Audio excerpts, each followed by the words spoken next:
Bueno, hermano, como saben, un sacerdote me ha prestado una oficina porque en mi situación actual con el bebé y viviendo en un pequeño estudio, simplemente no se podía dar continuidad a este retiro. Estaba checando, la última sesión de este retiro fue en diciembre, o sea que ya casi cumplía un año sin poder hacer este retiro. Jean-Marie nació en marzo, pero como saben, apenas entró el año. Tuvimos 2 meses evacuados por los incendios que nos afectaron. Entonces, pues entre eso y luego nace Jean-Marie y todo eso, pues ya se ha alargado. Pero esta sería la penúltima sesión. Quedaría una última sesión para las últimas charlas y cerrar todo este gran retiro sobre este matrimonio en proceso de canonización, Takashi y Midori.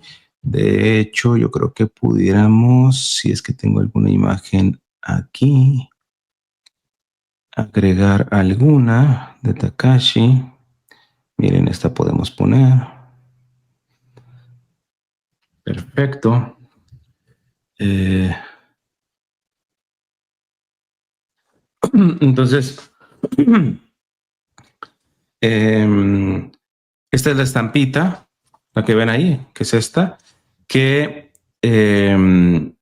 cuando se los indique, me dejan su dirección en público o si no, en Telegram, me pasan su dirección para pasarles, mandarles, no importa en la parte del mundo que estén, varias de estas estampitas.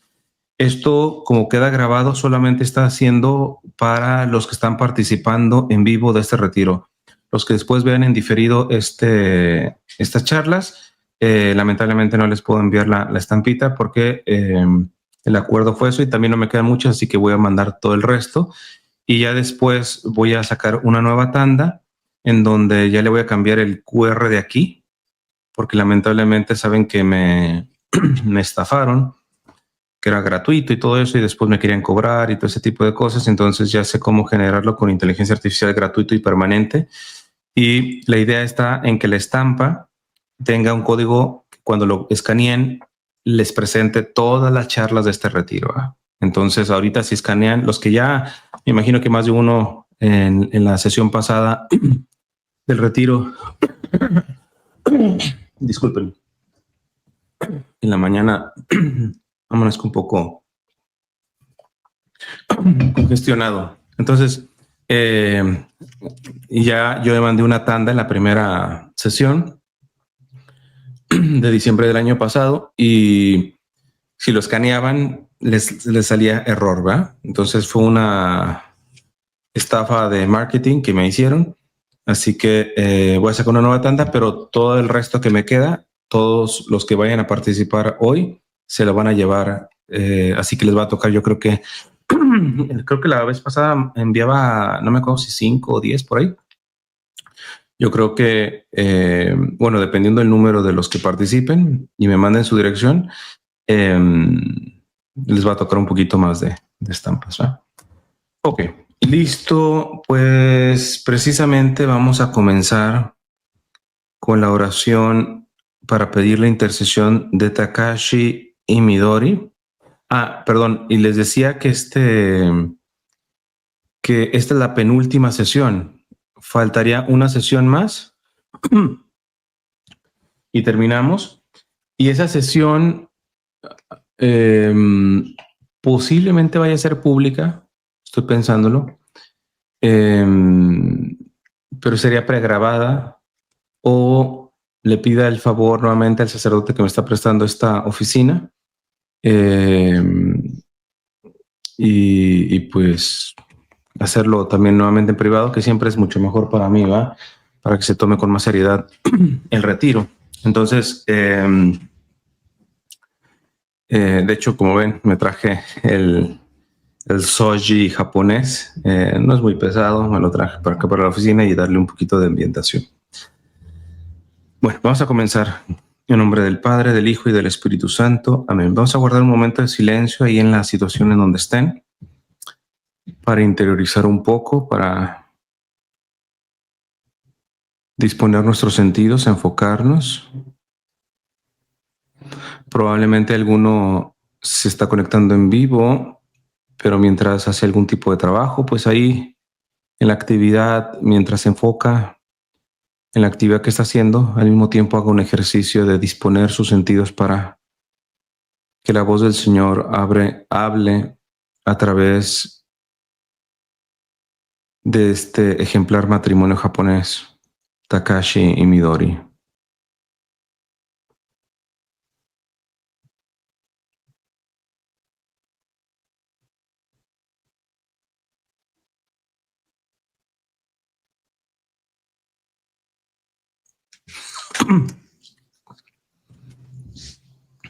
A ver, me estoy pegando aquí. Déjenme ponerme un poquito por acá.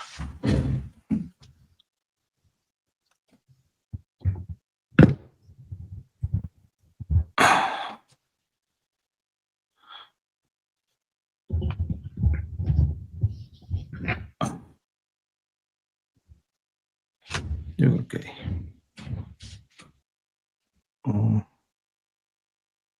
Vamos a jalarlo un poquito por acá.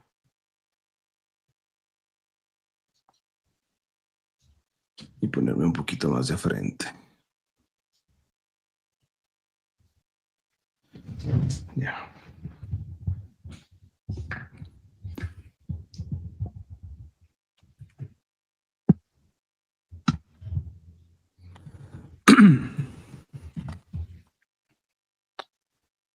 Oh Padre misericordioso, que no dejas nunca solo a tus hijos en el camino de la vida, te agradecemos por donar al pueblo creyente y al mundo entero a Pablo Takashi Nagai y a su esposa Marina Midori. Midori, después de haber guiado a su esposo hacia la amistad contigo en la humilde dedicación de su vocación, le ha mostrado la vía de la caridad perfecta. Juntos, en el abandono confiado de tu voluntad, han dado rostro al bien que tu providencia sabe rescatar incluso del mal, y se han convertido en anuncio de esperanza y testigos de caridad para el pueblo herido. Después de la muerte de su esposa, caminando en profunda pobreza de espíritu, Takashi experimentó en el desierto de la bomba atómica la ternura de tu amistad, y como testigo de gracia y viviendo el 100 por 1, regeneró en su pueblo el entusiasmo por la vida y el coraje para reconstruir. Concédenos a todos, por intercesión de estos esposos tuyos, la gracia de responder a nuestra llamada personal hacia la santidad. Y danos, si es para mayor gloria tuya, la gracia que imploramos. Y aquí pedimos esa gracia que necesitamos por intercesión de Takashi Midori para que el Señor, si tiene a bien, nos la conceda.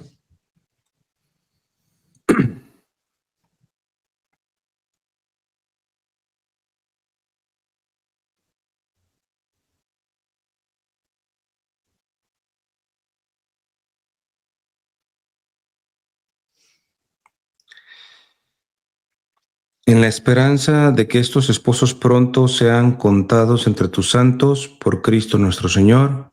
Amén. En nombre del Padre, del Hijo y del Espíritu Santo. Amén. Pues bien, hermanos, vamos a comenzar. Simplemente un poquito de contexto, no voy a dar mucho porque pues ahí están las charlas previas, pero como saben, la sesión pasada, la última charla, que fue titulada, de acuerdo a la autobiografía de Takashi, El Frente de la Muerte, que básicamente fue toda esta dinámica de la Segunda Guerra en la que participa Takashi.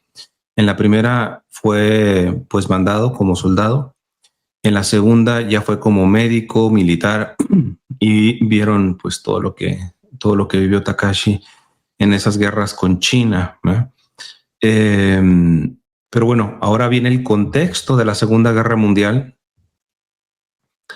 y este apartado en la autobiografía de Takashi, él la titula Profesor Ayudante. Primero, él habla del cambio drástico de venir de una guerra a ponerse a ser profesor de universidad. Ya saben que pues él era médico, ¿eh? Y dice Takashi, el mentor de Takashi, ya saben que él habla como Ryukishi, como una manera de modestia, de no mencionar su nombre, y él habla como en tercera persona, pero él está contando su vida. El mentor de Takashi, el profesor titular Asakura, fue promovido a catedrático y trasladado a la Universidad de Kioto. En ese momento, Takashi fue nombrado profesor titular como sucesor suyo, y nada más volver a la ciudad le fue encomendada la dirección del antiguo servicio de terapias físicas. El paso del frente bélico, es decir, de la guerra, a la cátedra académica fue un cambio drástico. No era fácil recobrarse de las locuras de la guerra y muy pronto tuvo que emplearse a fondo para preparar el material del curso, tomar notas e impartir las clases sin comprometer la reputación de la universidad. En esto hay que decir que también le costaba mucho dar clases por su problema de asma, que lo vimos en las sesiones pasadas, fue a causa de el prestarse a un ejercicio de un tipo de experimento para beneficiar a la ciencia, y eso le provocó básicamente que obtuviera el asma, porque él no era asmático, ¿no? Pues con todo, venido de guerra, con su asma y todo eso, él tomó el reto de educar a los jóvenes de la universidad, pero los educó bajo una educación integral.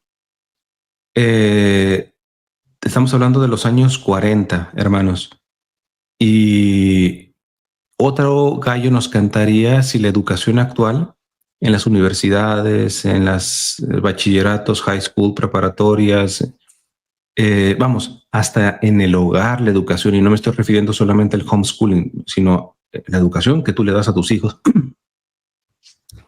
Qué distinto sería si fuera bajo la perspectiva que van a escuchar. Vean cómo Takashi empezó a educar a los jóvenes en la universidad. Es más, pienso también en la catequesis. Muchos de ustedes pueden ser catequistas, hoy que está tanta de fama la apologética. Pongan atención y a ver si no nos da una lección Takashi de cómo educar. Takashi adoptó un planteamiento del aprendizaje y de la enseñanza de tipo físico y no solo de tipo mental. Decía frecuentemente a sus estudiantes que no basta con estudiar la medicina en los libros, porque se trata de una ciencia que se basa en la experiencia. Por muy numerosos que fuesen los libros que se aprendían de memoria, por sí solos nunca servirían para nada, igual que nunca podrían aprender los trucos del oficio observando solo a quien hacía una fluoroscopía sentados a su lado. ¿Qué es una fluoroscopía? Es como te dan un liquidito, y por tipo de radiación te pueden ver el interior, ¿verdad? Hoy también se hace por el MRI también, ¿verdad? Pero la fluoroscopía era como los primeros pasos. De hecho, hoy casi, a mí me han hecho una, pero en realidad ya hoy se van por el MRI, la resonancia magnética, que te meten en un tubo y todo eso, y que también intravenosa te meten algún liquidito, ¿verdad? Y esto es importante porque va a decir algo que la verdad que ayer, que se lo leí a mi esposa, nos atacábamos de risa porque dentro de todo tú ves la salud mental y espiritual de Takashi, porque viniendo de dos guerras, con lo del asma, con lo que le afectó lo de la sordera cuando se graduó, todo esto, el que no sepa, vea las primeras charlas, o sea, con tragedia tras tragedia tras tragedia. Ya para este entonces había perdido a dos niñas, ¿verdad? Solamente le quedaron ahí, como ven en la foto, a Makoto, que fue el primero, y a la niña, ¿verdad? Pero tuvo otras dos niñas que murieron pequeñitas, ¿verdad? O sea, tragedia tras tragedia, y este hombre, la visión de esperanza y hasta de humor que tenía. Entonces dice, por muy numerosos que fuesen los libros que se aprendían de memoria, por sí solo nunca servirían para nada. Igual que nunca podrían aprender los trucos del oficio observando solo a quien hace una fluoroscopía sentados a su lado. Solo cuando tomáis en vuestras manos personalmente el instrumental y cuando palpáis el abdomen del paciente, decía, tenéis experiencia de ello. No tenéis que memorizar solo con el cerebro, sino también con el tacto de las yemas de los dedos, pues de otro modo no seréis nunca capaces de distinguir la consistencia de una masa tumoral de la de otro tipo de lesión. La forma más sencilla y segura de memorizar es con el tacto de las manos, no hay otra. Evidentemente esto se aplica a la medicina, pero a ver, hagamos algunas aplicaciones. Es chistoso que cuando sus hijos se descarrilan, es que yo les dije que no vean pornografía. La pregunta es, ¿ellos han tenido experiencia de una sexualidad sana?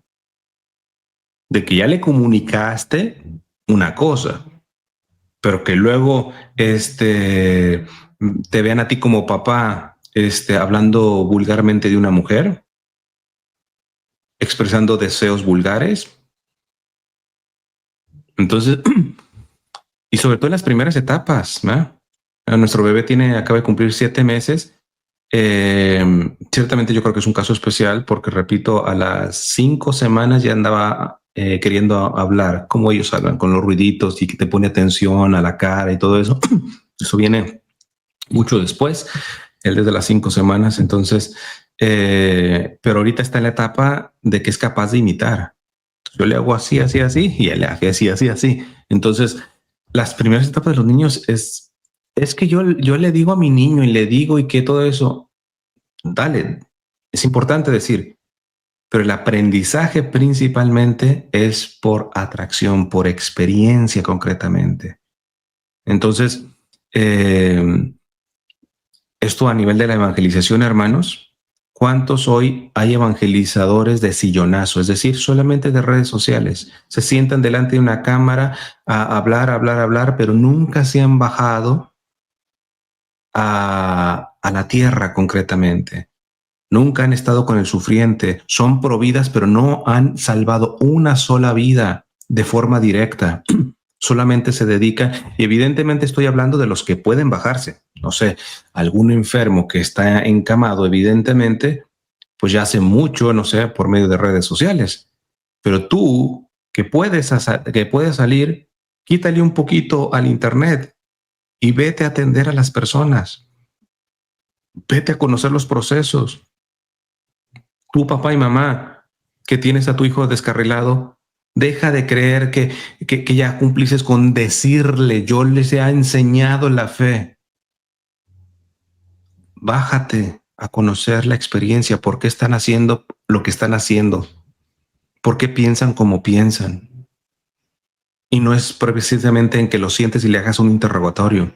Chance y es que mínimo te vayas quizá a jugar un rato con él, a una salida de papá hijo, de mamá hija, etcétera, a pasar el día sin sermonazos, sino tratando de conectar un vínculo de experiencia, porque es muy difícil que alguien se abra en cuestiones delicadas cuando la experiencia le dice que esa persona lo único que ha hecho es, o mayoritariamente ha hecho, es simplemente juzgarte, regañarte, etc. O sea, ¿y cómo? Vean cómo Takashi les dice, cuidadito con creer que van a ser excelentes médicos simplemente con los libros. Se aprende más con la memoria de los dedos, tocando al paciente, ¿no? En la sala, dice Takashi, de radiología, las radiaciones se esparcían en todas direcciones y los estudiantes que se entretenían allí durante largo tiempo corrían siempre el riesgo de verse sobreexpuestos y desarrollar la enfermedad debida a los rayos X, que es la leucemia, y que lamentablemente de eso le va a afectar a Takashi. Ya no nos va a tocar verlo en esta sesión, va a ser en la última. A ver, por una parte, se entiende, la radiología comenzaba, de hecho Takashi está dentro de los padres de la radiología, ¿no? Creo que en Alemania, una parte de estas que inventó los rayos X, tienen un memorial a los pioneros de los rayos X, que la mayoría de ellos pues se obtuvieron leucemia, alguna enfermedad, porque no se sabía mucho de cuánta protección, etcétera. Entonces, pero fíjense aquí lo interesante. Repito, dice Takashi, en la sala de radiología las radiaciones se esparcían en todas direcciones y los estudiantes que se entretenían allí durante largo tiempo corrían siempre el riesgo de verse sobreexpuestos y desarrollar la enfermedad debida a los rayos X. Sin embargo, a pesar de este peligro, no era raro que estos decidiesen permanecer más allá de lo imprescindible para adquirir la experiencia necesaria. Hoy yo te pregunto, joven, que estás viendo esto, si serías capaces de tomar riesgos de enfermedad y de muerte por la profesión que estás estudiando. Porque muchos inclusive eligen la profesión por cuál me va a dar más dinero y menos dinero. No por una vocación, no por un llamado en el cual pudieras estar dando la propia vida.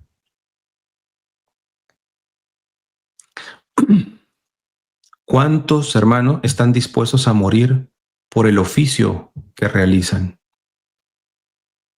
Tomar riesgos por el oficio que practican. Esto que está diciendo Takashi de los estudiantes que sabían, no a ciencia cierta hasta dónde va, pero sabían de los riesgos de estar trabajando en radiología, muestra que antes, muy probablemente, a comparación de hoy, se tenía una percepción mucho mejor de la profesión, de la vocación profesional, ¿verdad? Y no meros intereses económicos o de vanagloria. Imagínate que alguien diga, yo me meto aquí para vanagloriarme, para ganarme el premio, así, bueno, a costa del riesgo de que te pueda dar una leucemia. Takashi no controlaba la asistencia de los estudiantes a sus clases. Paro aquí. No me acuerdo si fue en la Universidad de Monterrey, no me acuerdo en dónde, pero había un profesor que no tomaba asistencia, decimos en México, lista, porque decía, a esta altura no son niños. Si quieres estar es porque tú quieres aprender. Si quieres estar, yo no voy a estar detrás de ti. ¿Verdad?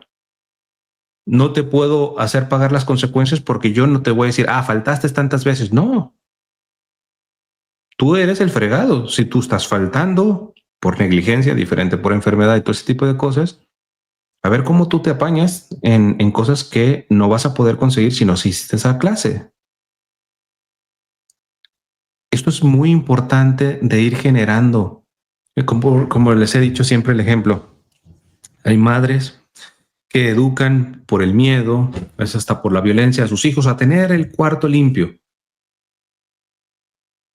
Quieren tener el control de su casa, de que las habitaciones se mantengan limpias. Pero nunca les ayudó a que entendieran la experiencia y el beneficio del orden.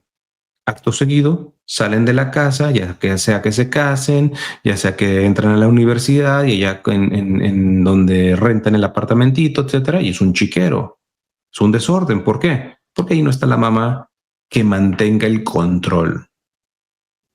Repito, no es lo mismo, y sobre todo en la vida espiritual, querer tener control a tener orden, no son lo mismo. El que tiene orden es alguien que ha interiorizado el beneficio del orden y no necesita una mamá que le está recordando que tenga orden con amenazas. Pero puede haber otro que tiene también limpio su cuarto, lo tiene bajo control, no en orden, bajo control. ¿Por qué? Porque lo tiene controlado una mamá que si no lo regaña, si no lo castiga, etcétera, etcétera. Takashi no controlaba la asistencia de los estudiantes a sus clases. Si los estudiantes no se presentan en clase, decía, es culpa del profesor. ¿Cómo? ¿Se echa la culpa a sí mismo? Que no sabe fascinarlos. Se me viene un ejemplo. Es que mis muchachos ya no quieren ir a misa. ¿Qué fascinación les provoca la misa? Esto no solamente hablo delante de la liturgia, porque hoy se hacen muchos abusos litúrgicos, sino de los propios padres.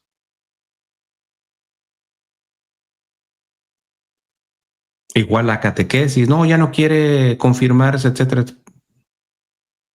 Catequistas, ojo ahí con esta cuestión. Si los estudiantes no se presentan en clase, decía, es culpa del profesor que no sabe fascinarlos.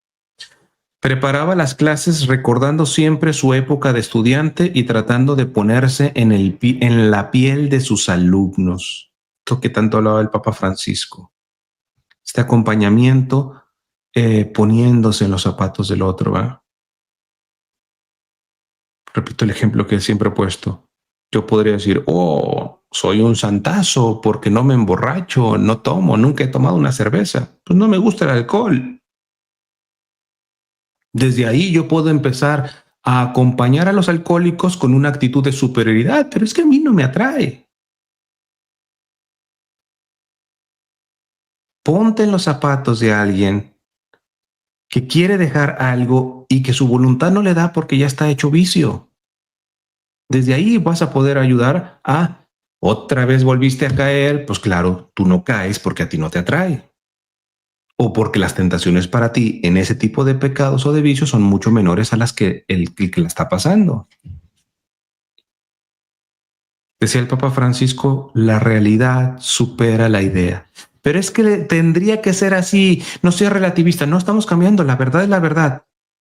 Pero el proceso de caminar en la verdad, el proceso de llegar a la virtud implica tomar la realidad.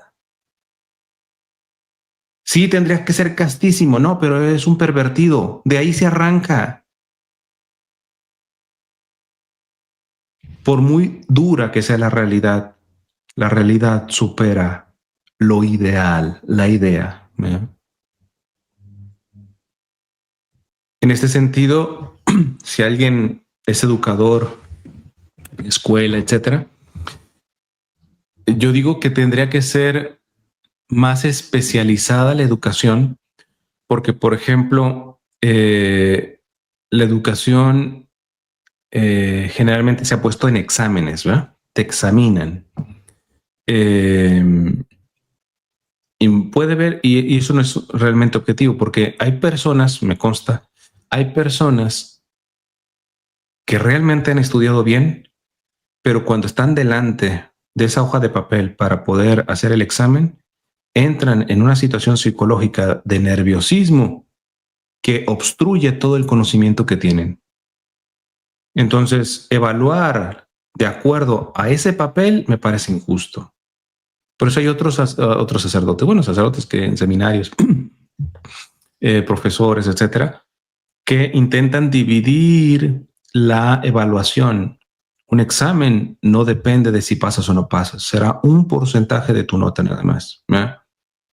Pero la otra es los exámenes orales, sobre todo si son cuestiones a nivel meramente intelectual.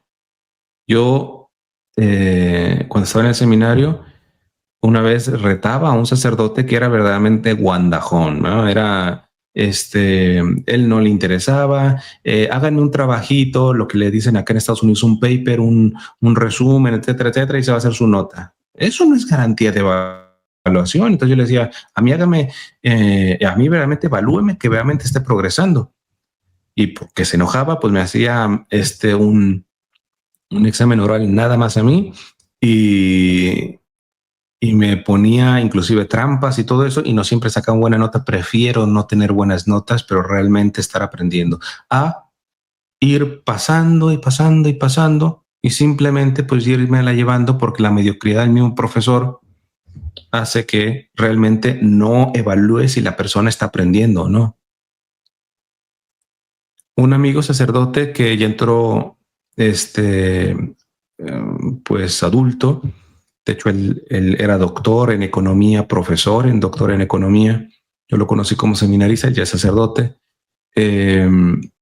Cuando yo estaba en el seminario, como saben, tuve tiempo en el seminario y estoy casado, felizmente casado.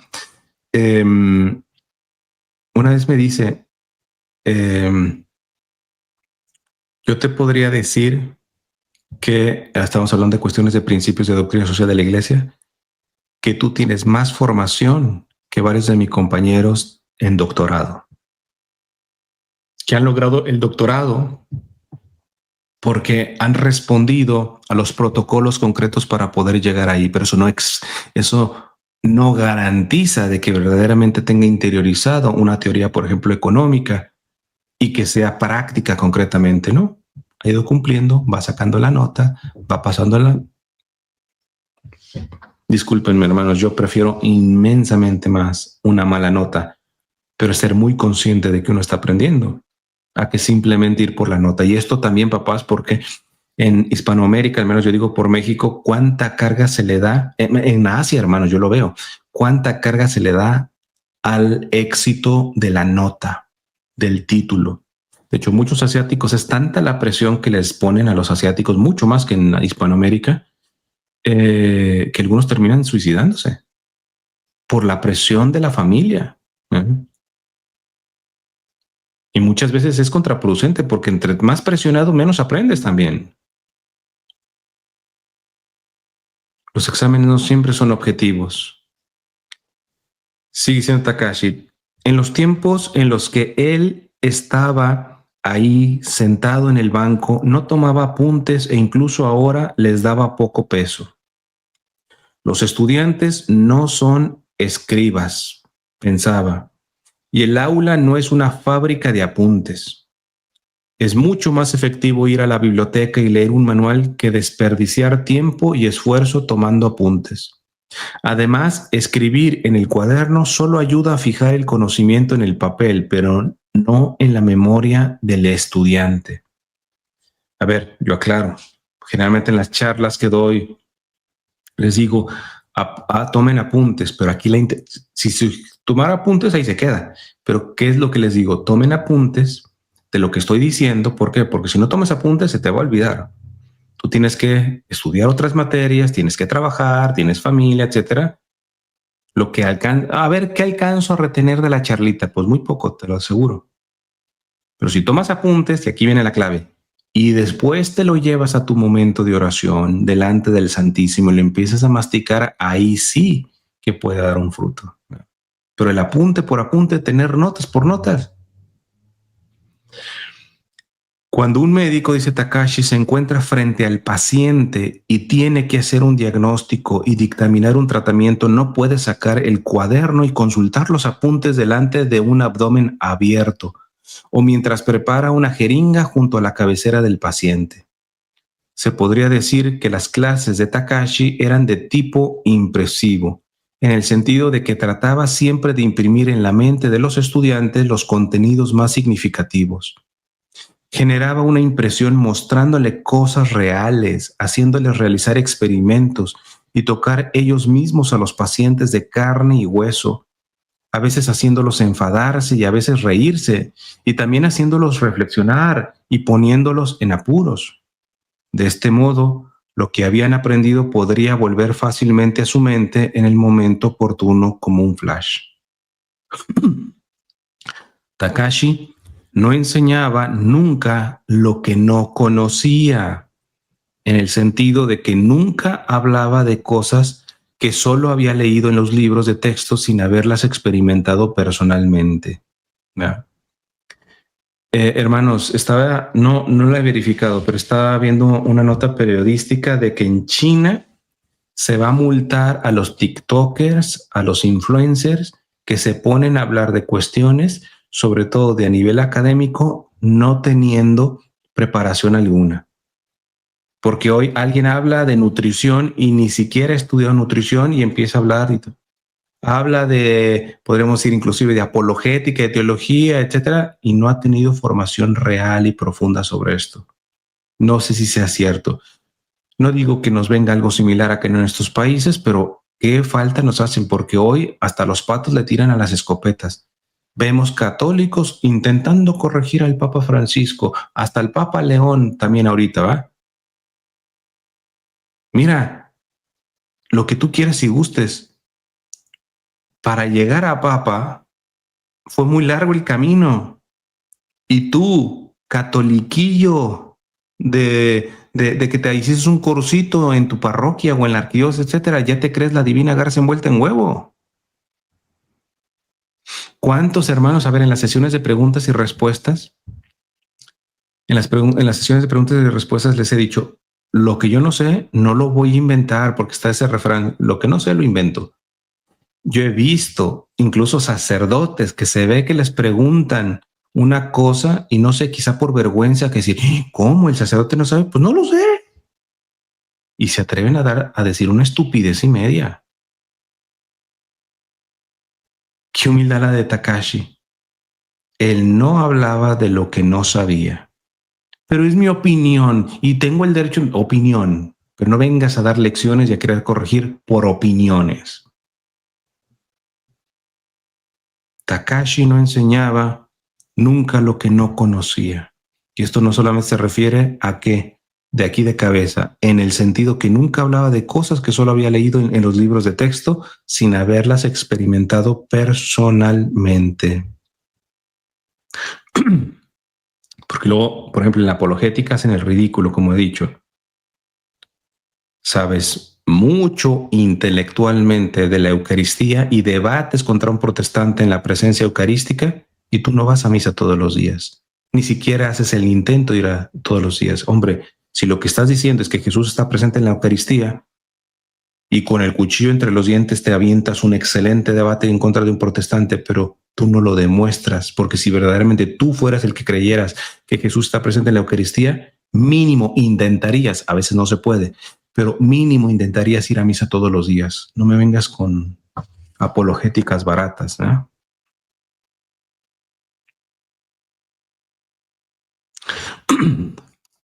Dice Takashi, era práctica común que los profesores adquiriesen en los libros su bagaje de conocimientos para después transmitirlo tal como lo habían estudiado a los estudiantes en clases, que a su vez ponían todo por escrito en su cuaderno y volvían a casa con su ración de erudición. A Takashi no le gustaba ese planteamiento del aprendizaje como si fuera una cadena de distribución. En este sentido, Takashi no era tradicional. La educación tradicional japonesa era la que está diciendo aquí. Dice, pero a Takashi, es decir, estudio, se lo doy, apuntes, lléveselo a su casa, etc. A Takashi no le gustaba ese planteamiento de aprendizaje como si fuera una cadena de distribución. Él adoptaba más bien un método que gustaba de llamar del cultivo. En cuanto, ven por qué, bueno, los que han visto los videos sobre los bonsáis que he hecho, ahí hay toda una lección, por algo es japonés, ¿eh? Él adoptaba más bien un método que gustaba de llamar del cultivo, en cuanto que decía, él plantaba una semilla y después dejaba que cada estudiante por sí mismo la desarrollase, la llevase a la maduración y recogiese finalmente los frutos. No le pone el fruto ahí, no le decía, esto es lo que nace de... No, no, no. ¿Sabes lo que nace de esta plantita? Órale, aquí está la semilla, yo te ayudo a decir cuánta agua, cuánto de eso, Yo ya sé que va a salir de ahí, pero no te lo voy a decir ni te voy a examinar de esto porque yo necesito que hagas la experiencia de esto. Por eso también a los niños, le decía a mi esposa, estábamos viendo este programa de Shark Tank, que son de emprendimientos, y había un emprendedor que tenía como para poder hacer un huerto vertical, ¿verdad? Y que electrónico, que te mide el pH y todo ese tipo de cosas, y pues ahí puedes tener tus tomates y toda la cosa. Entonces yo le decía de que si Dios nos bendice con un lugarcito pues más grande del estudio en el que vivimos, sí, mi idea es poder tener algo, ya sea por lo medio de los bonsáis o algo de cultivo, para poder educar a Jean-Marie. Hay escuelas que ya integran esto dentro del currículum, ¿eh? Porque cuando acercas a un niño a poder sembrar, a poder cultivar, etcétera, etcétera, son muchas áreas que después se van a transpolar en su vida. No se quedan solamente en la cuestión de las plantas. Pero bueno, ahora ya más bien todo lo que tenga que ver con cultivo es con modificaciones genéticas y todo eso. Por eso se han perdido minerales, las plantas no son orgánicas y los alimentos por ende no son en su mayoría orgánicos y todo eso. ¿Qué es eso? Es simplemente la ganancia, ¿no? Ir rápido, atajos, ¿no? Dice Takashi, perdón, aquí ya le moví. No. Él adoptaba más bien un método que le gustaba llamar de cultivo, en cuanto que decía, él plantaba una semilla y después dejaba que cada estudiante por sí mismo la desarrollase, la llevase a la maduración y recogiese finalmente los frutos. A ver, déjeme interrumpir otra vez. Jean-Marie es muy fuerte, es un niño muy fuerte, a sus 7 meses. Y ya pues de acostadito ya está haciendo el intento de levantarse por sí solo. Pero eso ha sido mucho porque cuando lo queremos abrazar no lo levantamos literalmente, sino la ayudamos, etcétera, pero que le hagas un poquito su esfuerzo, ¿no? Imagínate, si tú nomás lo agarras, etcétera, así, nunca va a fortalecer sus músculos, ¿no? Que luego también está la sobreprotección, ¿no? No, que el niño no se ensucie, que no... Les asignaba un problema, Takashi les pedía que reflexionaran sobre él y cuando era necesario los guiaba proporcionándoles indicios relevantes para que pudiesen llegar a la solución. No les daba la solución. El conocimiento adquirido de ese modo ya no se borraba de su cerebro. Uno puede olvidar el sabor de la calabaza recibida durante el racionamiento. Listo, haz fila, te dan la calabaza y te la comes. Pero siempre recordará el sabor de la calabaza que ha cultivado en su propio jardín. Esto me trae varias aplicaciones. La primera, cuando estaba en el seminario de Guadalajara, lamentablemente eso no lo veo aquí en los Estados Unidos, el seminario de Guadalajara tiene una granja y tiene granjeros, en donde extrae el maíz, donde, con lo que se hacen las tortillas, para los seminaristas, etc. Nos mandaban 1, 2 veces, a mí en una ocasión me llevó 4 veces a ir a piscar, a cosechar, a monar, que para mí fue lo más incómodo, esto de las espigas, estas ya secas, hacerlas mono, un monito, así, por ser esto cortado de las hojas secas, ¿verdad? Con la cazanga que cortaba las mazorcas, etcétera, me di en los tobillos, yo nunca había trabajado en el campo, ¿ah? Hermanos, es cierto lo que dice aquí Takashi. Cuando llegaron los mismos frijoles que te daban después de clase ahí en el seminario, qué diferente te saben. Qué diferente te saben después de una jornada. Qué diferente te sabe esa tortilla. ¿No? Aquí tiene que haber discernimiento, hermanos. ¿Por qué? Porque, por ejemplo, también he contado de que hay migrantes que con migrantes nuevos dicen, no, pues yo pasé por todo este tipo de cosas, que él pase por eso ya. Una cosa es quererle hacer la vida de cuadritos al otro por educación y otra cosa es que en cosas que tú le puedes ahorrar un sufrimiento, sobre todo innecesario, una preocupación innecesaria, etcétera. Ah, no, yo pasé por ahí, que él pase por ahí. Eso se llama crueldad. Pero hay cuestiones, ya no preocupaciones, ocupaciones, aprendizajes, etcétera, que vale la pena. No le digas cómo sacar la licencia. Dile, mira, o no, no vayas y se la saques, sino dile aquí, aquí, aquí, aquí. Paso 1, paso 2, paso 3. Y le puedes dar ride. No, yo me fui caminando porque mi carro tenía, etcétera. Y no hay autobús y todo eso. No seas cruel, compadre. Dale el ride y que el resto lo haga la persona, ¿verdad? Tiene que ver el discernimiento en qué permitir para el aprendizaje y en qué ayudarle, ahorrarle cierto sufrimiento, porque generalmente son sufrimientos ya innecesarios y que podemos hacerles un poquito más fácil la vida a las personas, ¿verdad? Pero con esto del cultivo, si lo aplicamos a la cuestión de la evangelización, hermanos, esto es Charles de Foucault, son Charles de Foucault. El desbrozamiento, preparar el terreno, ¿no?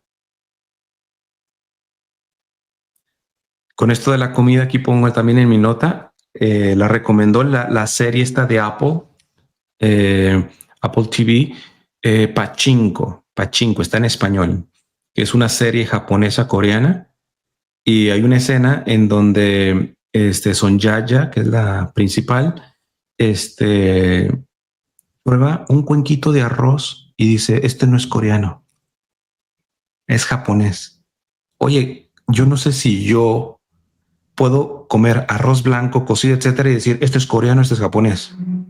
Para mí saben igual. ¿Por qué? Porque no he puesto atención en el detalle. Porque Sonjaya hasta lo cultivaba. Bueno, la madre. Qué diferente es.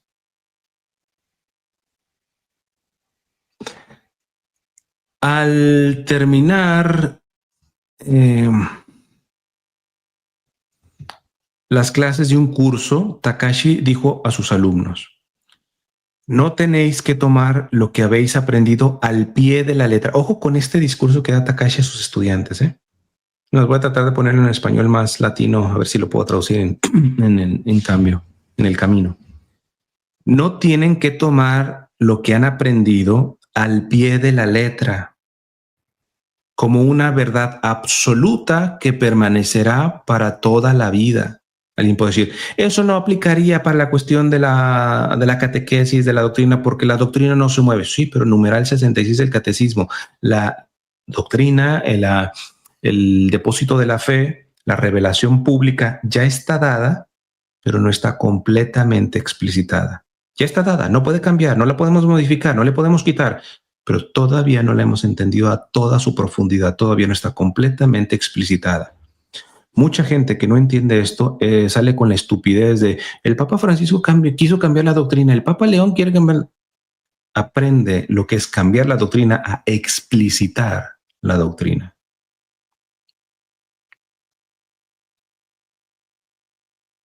Bien nos valdría aprender de esto de Takashi, que le dice a sus estudiantes, no tienen que tomar lo que han aprendido al pie de la letra como una verdad absoluta que permanecerá para toda la vida.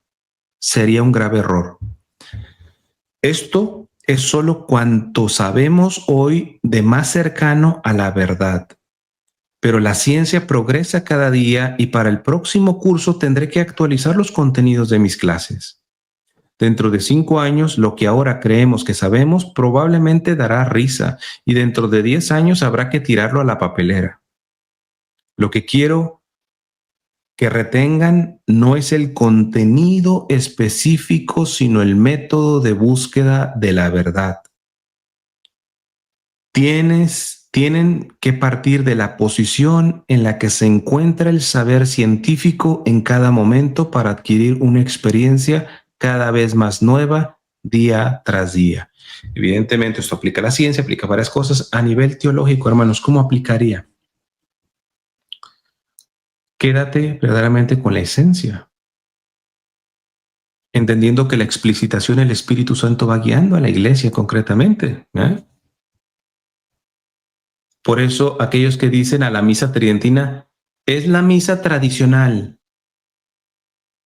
Tradicional también es el Novus Ordo, tradicional también es el rito maronita, tradicional también es el rito melquita.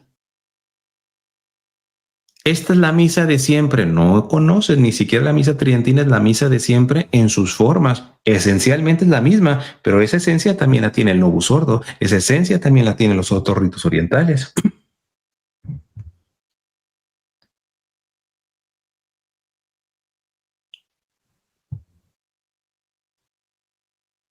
Hay que tener una actitud abierta, hermanos, porque sobre todo en cuestiones teológicas estamos delante de un misterio. Mucho defensor de la doctrina hoy parecería como que ya agotó el misterio, lo cual es una reverenda estupidez. Si agotaste el misterio, deja de ser misterio. No, yo ya entendí bien la Eucaristía. Te acercaste un poco por la enseñanza de Santo Tomás, de la transubstanciación, de lo que tú quieras y gustas, pero la Eucaristía sigue siendo un misterio inabarcable. Dios mismo, hay gente que cree que ya conoce a Dios, hermanos, eso es una estupidez. Tan no conoces a Dios que el cielo es vivir en Dios y por ende conocerlo. ¿Por cuánto tiempo? Por una eternidad. Se necesita una eternidad para conocer a Dios, hermanos. Eternidad significa que no acaba. Es decir, nunca ni en el cielo nos vamos a acabar a Dios. Y aquí tenemos a catoliquillos que levantando casi el dedito creen que conocen a Dios y sus cosas. Por eso Jesús selecciona mucho a los fariseos, hermanos, cuando les dice, cuando está sanando en sábado, hombre, Jesús técnicamente estaba violando la ley de Dios, porque Dios puso el Shabbat. Entonces, en este sentido, estaban bien los fariseos en recriminarle a Jesús. Tú no tendrías que estar trabajando en sábado. Y Jesús le responde a dos niveles. Primero, mostrándole la hipocresía. Yo no puedo estar sanando a este enfermo porque es trabajo en sábado, pero si se te va tu burro a un hoyo, ahí vas y tú sí lo sacas. Ah, ese sí cuenta. Y luego ya ven los conservadores tradicionalistas, para unas cosas sí cuenta, pero cuando ellos le pasan, no, ahí como que nada ha pasado. Pero les muestra su hipocresía y después les dice, el sábado se hizo para el hombre y no el hombre para el sábado. Luego dirá en otra parte, yo no he venido a abolir la ley, sino a darle plenitud. Jesús no estaba cambiando ni violando la ley, le estaba dando plenitud. Pero como ellos habían tenido agarrado la ley por la ley y no habían descubierto el espíritu, lo esencial de la ley, por eso después Jesús les recrimina a los fariseos, ustedes ponen cargas en la gente que no tocan ni con la punta del dedo. Ustedes van y hacen un converso y cuando lo hacen lo vuelven peor que ustedes.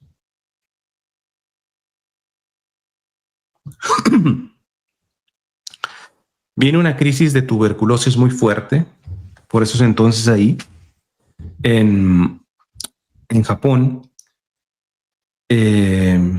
porque pues básicamente yendo en un tren, en la calle, te podías infectar, no había mucha protocolos de seguridad respecto a esto y sobre todo porque Takashi va a mencionar un caso, muchos japoneses por cuestiones culturales no le ponían mucha atención porque los primeros signos de la tuberculosis los disminuían. No, esto no es por tuberculosis, etcétera, y no eran precavidos en este sentido. Pero en ese entonces estaba habiendo más muertos por tuberculosis que hasta por guerra, que ya estaba guerra. Entonces Takashi es llamado a cooperar con varios programas para poder hacer protocolos de salud pública, ¿no? Y dice Takashi, pero este desarrollo tan notable se produjo también a costa de un triste sacrificio. Cientos de personas pasaban cada día por la sala radiológica para ser sometidos a una radiografía. Los médicos, los técnicos y los enfermeros que trabajaban ahí, a pesar de los medios de protección en los que ponían mucha atención, estaban constantemente sujetos a las radiaciones que se propagaban y se producían un daño en su cuerpo, sobre todo en la sangre, que sufría una disminución del número de glóbulos blancos. Algunos días llegaron incluso a someter a examen a grupos de 1,000 o 2,000 personas. Toda la radiación de quien atendió esas 1,000 o 2,000 personas. Después de terminar de tomar aquellos miles de imágenes, Takashi se armaba del lente de aumento y se ponía a escrutarlas una a una hasta bien entrada la noche para descubrir incluso la más pequeña evidencia. Takashi ayudó a esa pandemia de tuberculosis en Japón, primero exponiéndose a tanta radiación. El que iba a revisarse los pulmones con la radiología, pues nomás era hace ratito y se salía. Pero Takashi se quedaba a miles a hacer radiología para contribuir a la detección, sobre todo en las primeras etapas de la tuberculosis, y poder restringir a esas personas que no fueran en el tren o que fueran y infectaran. Y luego terminaba y el hombre se ponía minuciosamente a revisar cada una para poder identificar en esa prueba radiológica si había tuberculosis o no. Es decir, tú decías, ¿cuándo vivía? Vivía todo entregado para esto. Y en este sentido, vuelvo a admirar a Midori, hermanos. Esa mujer es la menos famosa de esta pareja que está en proceso de canonización, pero esa mujer es una santaza, ¿no? Cualquier otra mujer le hace, como decimos en México, el pancho. Ya no vienes a la casa, estás llegando muy tarde. Midori sabía la ofrenda que estaba haciendo su esposo a través del ejercicio de su profesión, ¿verdad?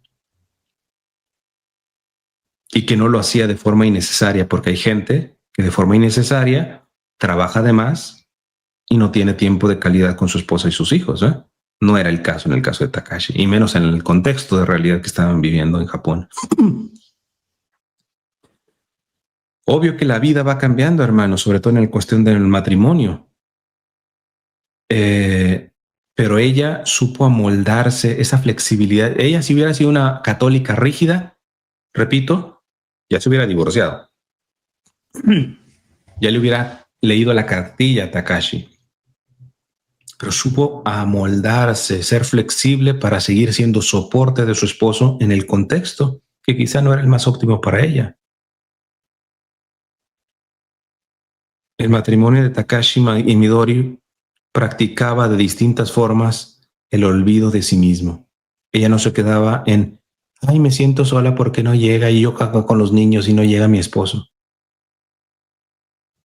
Se olvidaba de sí misma y se ofrendaba a sus hijos y a su esposo, que llegaba a altas horas de la madrugada básicamente y lo atendía. O hacía lo siguiente. Miren esta experiencia que cuenta Takashi, que hizo Midori. Era una noche de invierno. En el despacho de dirección, y en el invierno está todo nevado en esa parte de Japón, En el despacho de dirección, Takashi estaba examinando las imágenes de las radiografías indirectas en busca de un diagnóstico correcto.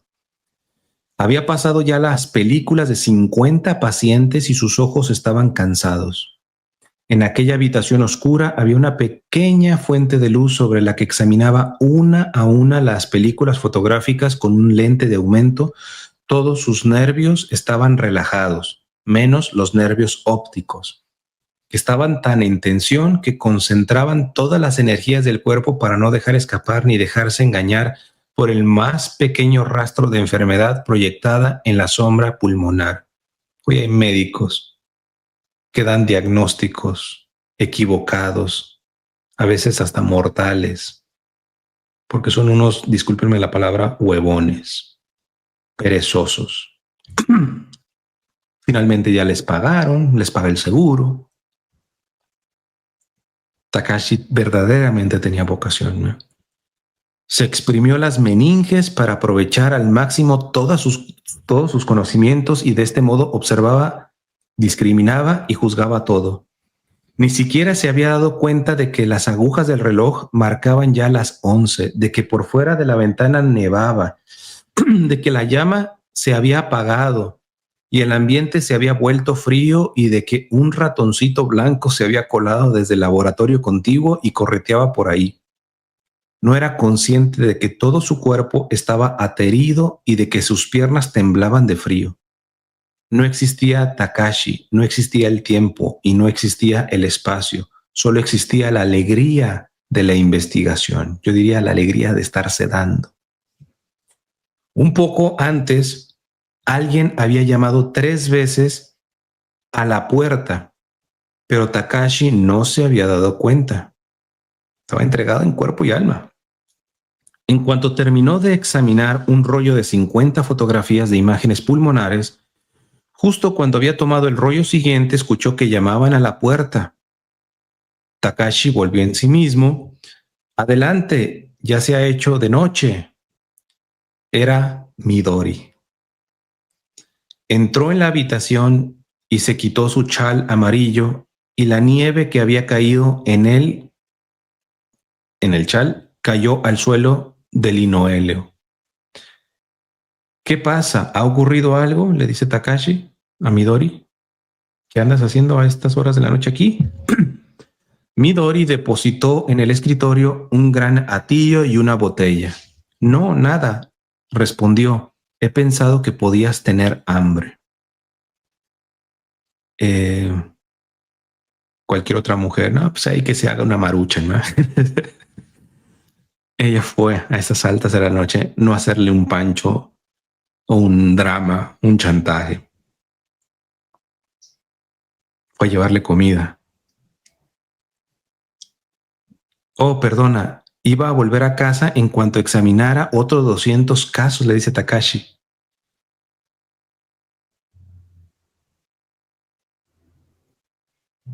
Encendió la luz, la habitación volvió a existir y cómo siguió. Pero ya son las 11, le dice Midori. ¿Te preparo un poco de ponche?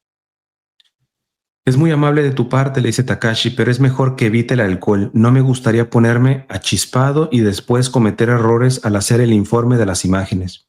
Lo lamentaría especialmente por los técnicos y las enfermeras que han trabajado tan duramente para hacer estas fotografías y revelarlas. Ahora, por favor, déjame terminar el diagnóstico de estos 200 casos mientras tú preparas algo de comer. Aquí están las cerillas y dirigió otra vez la mirada a la película. Midori llenó el hervidor con agua del grifo y lo puso en el gas. Después abrió el atillo y empezó a preparar la cena. El despacho de Takashi tenía todo lo necesario para cocinar, pues con frecuencia se quedaba ahí durante días enteros para avanzar con sus investigaciones. Mientras Takashi estaba completamente absorto en el análisis de la película, Midori le puso una taza de café en la mano derecha. El aroma de la mezcla brasileña flotaba a su alrededor. Sin apartar nunca la mirada de las fotografías, levantó el brazo como un autómata y se llevó la taza a la boca. La nariz olió durante algunos instantes el perfume, la boca sorbió todo el café, la mano volvió a la posición inicial y dejó la taza en el platito.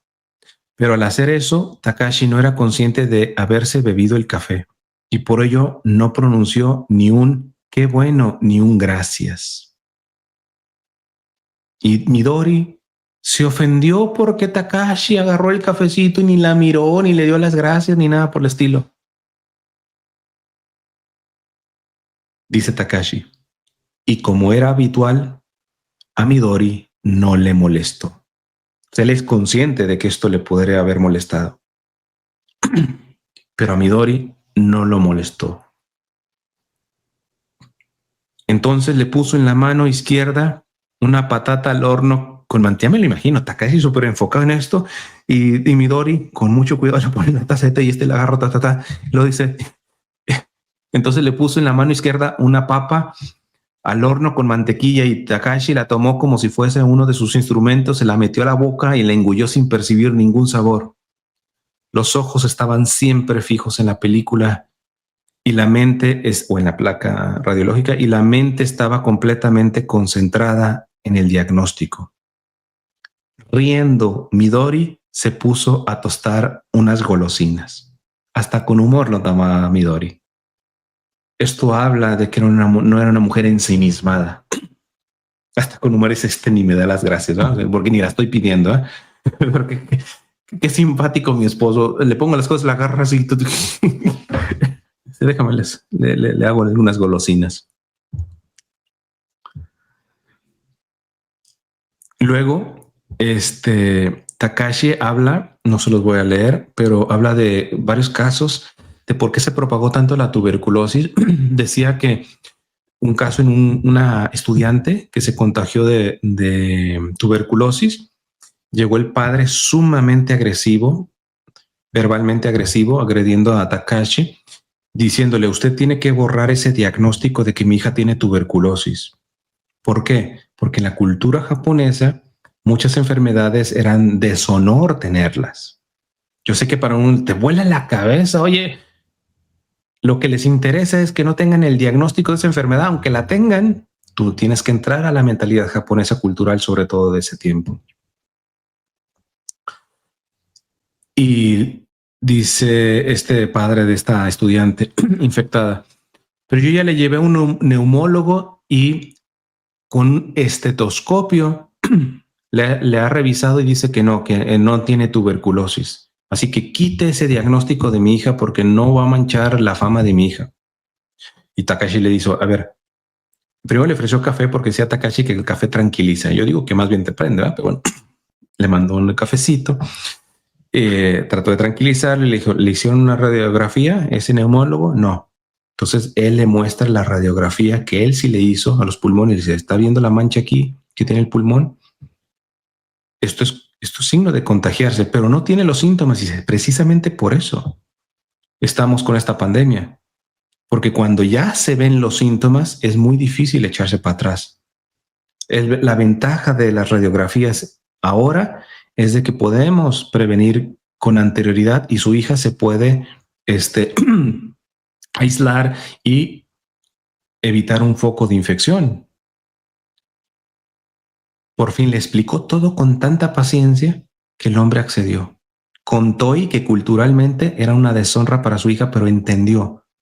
Takashi le pudo mandar, honestamente, yo en esa actitud y para mis pulgas, como decimos en México, difícilmente yo hubiera reaccionado con la paciencia, con la caridad, con la benevolencia que actuaba Takashi con estos señores que estaban más preocupados por la cuestión cultural que por la realidad propiamente de la enfermedad, ¿no?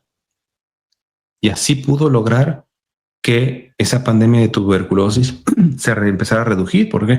Porque primero se mataba en el laboratorio, se diagnosticaba y en las primeras etapas rápido se ponía como en cuarentena a la persona. Con frecuencia se salvaba la vida de esa persona porque se atendía la enfermedad pronto y no se estaba propagando. Takashi recibía cada día la visita de personas así. Algunos, a pesar de las recomendaciones que él daba, cambiaban a sus hijos a otras escuelas. No falta el papá necio que ni con paciencia ni dedicación hacían cosas. Cambiaban a sus hijos a otra escuela en las que no se había realizado el cribado de masa, quejándose de que si se supiese por ahí que sus hijos no iban a clase por una infección pulmonar, incluso cuando se curasen, nunca encontrarían a nadie para casarse. O no se les permitiría pasar el examen de admisión a la siguiente etapa escolar. Por todas estas cuestiones culturales, les interesaba más eso. Estas personas mantenían desde el principio en la conversación una actitud combativa que duraba hasta el final, sin importarles ni siquiera el café. Esto lo hice de manera irónica. Ni el café me servía para ciertas personas, ¿no? También había madres que rompían a llorar implorando que no se pidiese a sus hijos, aunque estuviesen enfermos, que perdieran la escuela porque les gustaba demasiado estudiar. Y en ese caso tampoco funcionaba la táctica del café porque al final se lo bebían cuando ya se había quedado frío.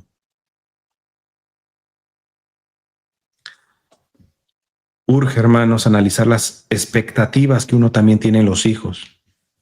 Las expectativas de esta gente. La mayoría de ellos terminaron con el hijo muerto y ese hijo infectando a otros. Y así, muchas veces las expectativas. Muchas expectativas que muchas veces son frustraciones personales. Ah, yo quería ser doctor, no pude hacerlo, pues ahora mi hijo. Y tu hijo no tiene ni vocación para eso, pero es tanta la presión por las expectativas que tú les vas montando. Incluso, hermanos, las expectativas respecto a la santidad que tienes de tus hijos o de otras personas. Con mucha frecuencia, esas expectativas de santidad, ¿pero qué tiene de malo? Quiero que mi hijo no sea santo. Pero defíneme qué entiendes por santidad, porque muchos de lo que tú entiendes como santidad es pura proyección de tu narcisismo, de lo que para ti es ser santo y no necesariamente de la santidad de Dios, no necesariamente de la santidad que le está pidiendo particularmente a tu hijo. Eso se ve muy bien en la parábola, hermanos, del sembrador. La semilla que cayó en buen territorio no dio el 100 por 1 a todas. Dice, uno dio el 30, otro el 60 o 70, dice, y otro el 100 por 1.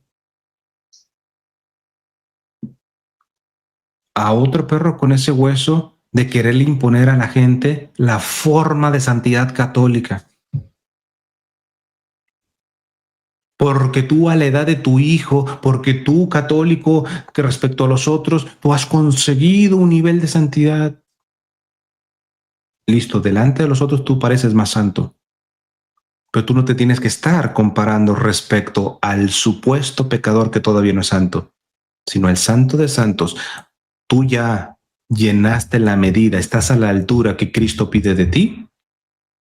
pero estoy arriba de la altura de unos tantos pecadores. Ese no es el parámetro. El parámetro es, ¿tú ya tienes la altura que Cristo pide de ti? Si eres honesto, tienes que decir que no. Entonces bájale 3 rayitas a tus expectativas de santidad a otros. Que tú hayas caminado tan rápidamente en virtud de la castidad, lo que tú quieras, a la edad que tiene tu hijo, no significa. Pero el tiempo de cuando tú eras adolescente era infinitamente menos agresivo que el tiempo que hoy pasan los adolescentes, en donde el bombardeo en contra de la castidad lo tienen por todas partes. De entrada, está siendo injusto porque no son las mismas circunstancias. Cuidado con las expectativas, porque ya ven estos padres que atendía Takashi, las expectativas de que sus hijos se pudieran casar con una buena persona, pero si en su récord tuvieron tuberculosis, no se van a querer casar. Que tengan estudios y se gradúen, pero si tuvieron tuberculosis, disculpen la palabra, al diablo los títulos y los proyectos que tengan sus hijos. Atienden lo más importante, lo esencial. ¿Cómo vamos de tiempo? Voy a... Esto último y hacemos un descanso. A Takashi le importaba mucho la salud pública y el bien de los individuos y por eso trataba siempre de proporcionar explicaciones atentas y nunca dulcificaba los diagnósticos. Esto es lo interesante, porque la paciencia y todo esto no significaba, como decimos en México, darle a tole con el dedo a las personas. Les decía la verdad, pero con una paciencia, una caridad para que puedan entender que sus prejuicios culturales estaban causando mucho daño en la salud pública de Japón. A Takashi le importaba mucho la salud pública y el bien de los individuos. Por eso trataba siempre de proporcionar explicaciones atentas y nunca dulcificaba los diagnósticos y los tratamientos de los pacientes, ateniéndose rigurosamente a la política de diagnóstico, aislamiento y tratamiento precoz. Por un lado, encontraba reproches y obstruccionismo y por otro, comprensión y colaboración. De este modo, Takashi continuó su trabajo con amor y entrega durante 1 año y al final los resultados se vieron claramente. Fueron disminuyendo las ausencias largas de la escuela, es decir, estudiantes pronto se podían volver a integrar, y de las fábricas porque el número de nuevos casos de tuberculosis se redujo drásticamente. Los que habían seguido sus consejos y se habían aislado recobraron completamente la salud y volvieron a la escuela y al trabajo. Los que en cambio los habían ignorado y solo habían cambiado de escuela o de trabajo sin hacerse el reposo prescrito, acabaron escupiendo sangre y desarrollando fiebre y muchos murieron por la enfermedad. Los responsables de las escuelas y de los lugares de trabajo se vieron de este modo persuadidos de la necesidad de realizar cribados de masa de forma regular.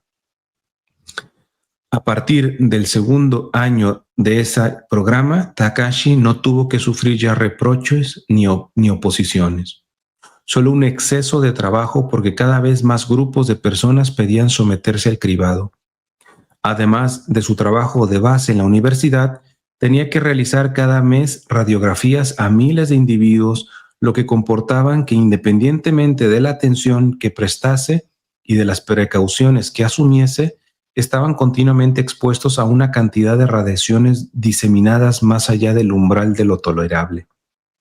Su salud empezó a deteriorarse gradualmente. La temida enfermedad atómica había empezado a insinuarse de forma silente en la médula ósea, es decir, la leucemia. Pero con amor y paciencia, Takashi siguió trabajando en primera línea en la batalla contra la tuberculosis.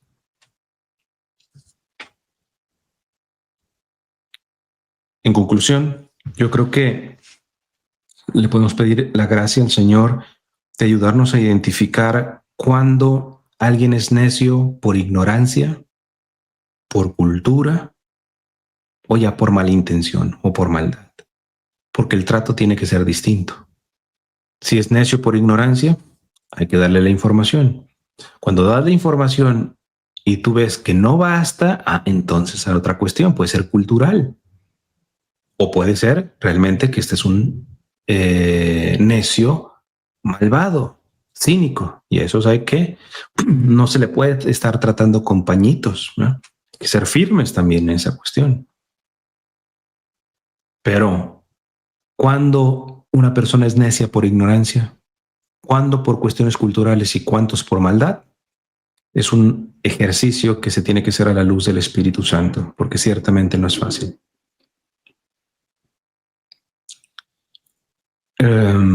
Takashi,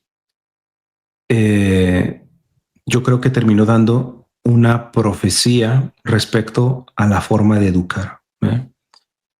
Es esta, en su autobiografía lo dice.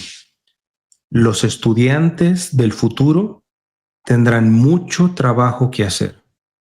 A medida que la ciencia progresa, se vuelve cada vez más detallada, compleja y vasta, y los estudiantes no podrán esperar y aprobar un examen estudiando la noche antes. Los estudiantes tienen motivo para quejarse de los científicos.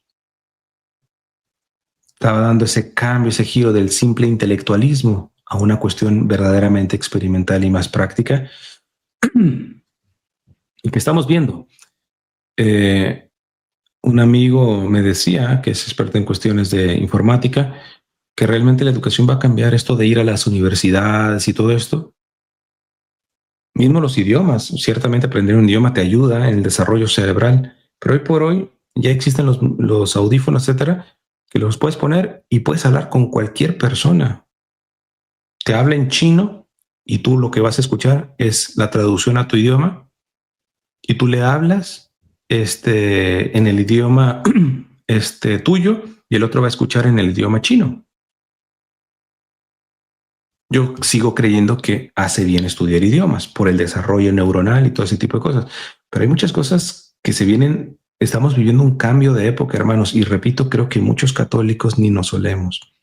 Hay gente que cree que nomás lo importante de la inteligencia artificial es preguntarle, consultarle, y realmente no la está usando en protocolos concretamente para poder entender cómo la fe tiene que entrar en esta dimensión que no vemos el monstruo que se nos viene. Porque si no se usa pronto para bien, el mal que se puede hacer con el desarrollo de la inteligencia artificial es grandísimo, ¿eh? Entonces, va a cambiar también esta estructura. Todavía no lo tenemos claro, pero muy seguro a Jean-Marie le vamos a dar homeschooling, pero vamos a cuidar mucho esta cuestión del homeschooling, porque hay homeschooling que terminan poniendo a los niños como si fueran una burbuja, ¿va? Y es necesario, o sea, no queremos tenerlo inmaculado y pulcro. Yo no tendría ningún problema que fuera a una universidad de las más ateas y todo esto, pero para eso hay que formarlo. Porque repito, hay gente que solamente se está quejando de este cambio de época y cree que la solución es meterse en una burbuja. Se te va a reventar esa burbuja cuando menos creas, ¿no? Vamos a dejar un descansito